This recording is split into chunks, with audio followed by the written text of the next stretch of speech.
இந்த வீடியோ வெறும் எஜுகேஷனல் பர்பஸ்க்காக மட்டும்தான். இன்வெஸ்ட்மெண்ட் அட்வைஸாவோ ரெக்கமெண்டேஷனாவோ இதை எடுத்துக்க வேணாம். உங்கள் இன்வெஸ்ட்மெண்ட் டிசிஷனை உங்கள் ஃபினான்ஷியல் அட்வைசர்கிட்ட கேட்டுட்டு எடுங்க. வணக்கம் மக்களே.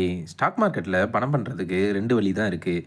ஒன்று ட்ரேடிங், இன்னொன்று இன்வெஸ்டிங். எதை சூஸ் பண்ணுறது நமக்கு சரியாக இருக்கும்? ட்ரேடிங்கா, இன்வெஸ்டிங்கா? கம்மியான ரிஸ்கில் எதில் நிறைய பணம் பண்ண முடியும்? இந்த கேள்விகளுக்கெல்லாம் பதிலை இந்த வீடியோ மூலமாக தெரிஞ்சுப்போம். என்னோட எய்ம் என்னென்னா, சரியான நாலேஜையும் மோட்டிவேஷனையும் பணம் பண்ணுறதுக்கான டைரெக்ஷனையும் என்னால் முடிஞ்ச அளவுக்கு இந்த வீடியோவில் எக்ஸ்பிளைன் பண்ணுறேன். ஃபஸ்ட்டு ட்ரேடிங்கும் இன்வெஸ்டிங்கும் கம்ப்ளீட்டாக டிஃப்ரெண்ட். ட்ரேடிங்கில் நீங்கள் 3 வழியாக சம்பாதிக்கலாம். Intraday trading, optional trading, commodity ட்ரேடிங்னு 3 இருக்குது. இன்வெஸ்ட்மெண்ட்லேயும் உங்களுக்கு 3 ஆப்ஷன் இருக்குது. ஒரு கம்பெனியோட ஷேரை டைரெக்டாக பை பண்ணுறது. எக்ஸாம்பிளுக்கு ஐடிசி, இன்ஃபோசிஸ் இந்த மாதிரியான கம்பெனிஸோட ஷேரை டைரெக்டாக பை பண்ணிக்கலாம். ரெண்டாவது mutual funds, digital gold, ETF மாதிரியான இன்வெஸ்டிங் ஆப்ஷன்ஸும் இருக்குது. மூணாவதாக நிறைய கவர்மெண்ட் பாண்ட்ஸும் கார்ப்பரேட் பாண்ட்ஸும் இருக்குது. ஸோ அதுலேயும் நீங்கள் இன்வெஸ்ட் பண்ணலாம். ஞாபகம் வச்சுக்கோங்க, ட்ரேடிங்கும் இன்வெஸ்ட்மெண்ட்டும் ஒன்று கிடையாது. ட்ரேடிங் வேறு, இன்வெஸ்ட்மெண்ட் வேறு. ஸோ இந்த வீடியோவில் ட்ரேடிங்னா என்ன, இன்வெஸ்ட்மெண்ட்னா என்னன்னு கம்ப்ளீட்டாக பார்ப்போம். ஃபஸ்ட்டு ட்ரேடிங்னா என்னன்னு பார்ப்போம். ட்ரேடிங்னா ஒரு அசட்டை செல் பண்ணுறதுக்காக வாங்குறது. அது ஸ்டாக்ஸாக இருக்கலாம், ஸ்டாக்ஸ் அண்ட் இண்டெக்ஸோட கான்ட்ராக்ட்ஸ்ன்னு சொல்லக்கூடிய ஃபியூச்சர்ஸ் அண்ட் ஆப்ஷன்ஸாக இருக்கலாம், கமாடிட்டியாக இருக்கலாம். இன்னும் சிம்பிள் டேர்ம்ஸில் சொல்லணும்னா பெட்டிங், கேம்லிங்னு கூட சொல்லலாம். இப்போ எக்ஸாம்பிளுக்கு ஐடிசின்னு ஒரு கம்பெனி இருக்குது. ஐடிசியோட ஷேர் ப்ரைஸ் மேலே போகும்னு சொல்லி ஒரு பர்சன் ₹500 பெட் கட்டுறாங்க. இன்னொரு பர்சன் கீழே போகும்னு சொல்லி ₹500 பெட் கட்டுறாங்க. ஐடிசியோட ஷேர் ப்ரைஸ் கொஞ்சம் கொஞ்சமாக மேலே போச்சுன்னா, மேலே போகணும்னு பெட் கட்டினவங்களோட அமௌண்ட் ₹500 இருந்து ₹600, ₹700, ₹800 ரைஸ் ஆகும்.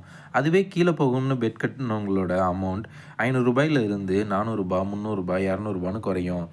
ஸோ ட்ரேடிங்கில் ஒருத்தன் தோக்குறாங்கன்னா அவங்க தோக்குற பணம் எல்லாமே இன்னொருத்தங்க ஜெயிச்சு ப்ராஃபிட் பண்ணுறாங்கன்னு அர்த்தம். இந்த ட்ரேடிங்கில் நீங்கள் ஒரே நாளில் ₹1000 சம்பாதிக்கலாம், ₹10,000 சம்பாதிக்கலாம். அதே மாதிரி நீங்கள் ₹1000 லூஸ் பண்ணவும் வாய்ப்பு இருக்குது, ₹10,000 லூஸ் பண்ணவும் வாய்ப்பு இருக்குது. இதை கேட்குறதுக்கு உங்களுக்கு கேம்பிளிங் மாதிரி தெரியுதுல்ல, அதனால தான் இதை கேம்பிளிங் பெட்டிங்னு சொன்னேன்.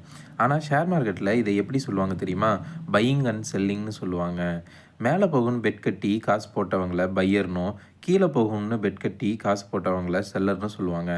இதை தான் ட்ரேடிங்னு சொல்லுவாங்க. ட்ரேடிங்கில் இன்ட்ராடே ட்ரேடிங், ஸ்விங் ட்ரேடிங்னு 2 வெரைட்டி இருக்குது.